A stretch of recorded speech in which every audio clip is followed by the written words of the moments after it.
Welcome to Chillin' 101. We hope this video helps. You begin by positioning a mobile striker and a supporting central midfielder close enough to cover passing lanes.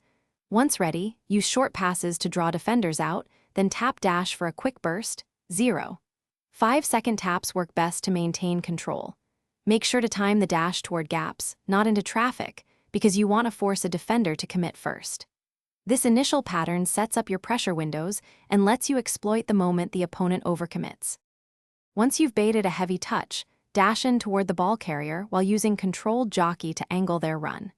You do this to narrow passing options and force rush decisions. Make sure to switch to the nearest teammate immediately to create a double team. Timing is critical, so delay is costly.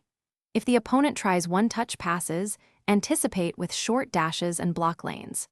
This coordinated dash plus pressure collapses space and increases turnover chances.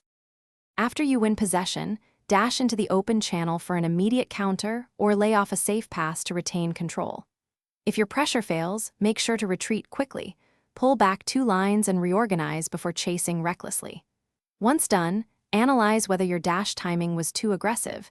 If you frequently get bypassed, shorten dash bursts and delay engagement. This final step closes the play and prevents easy counters while keeping your team compact and ready. Thanks for watching. Consider subscribing if we helped you.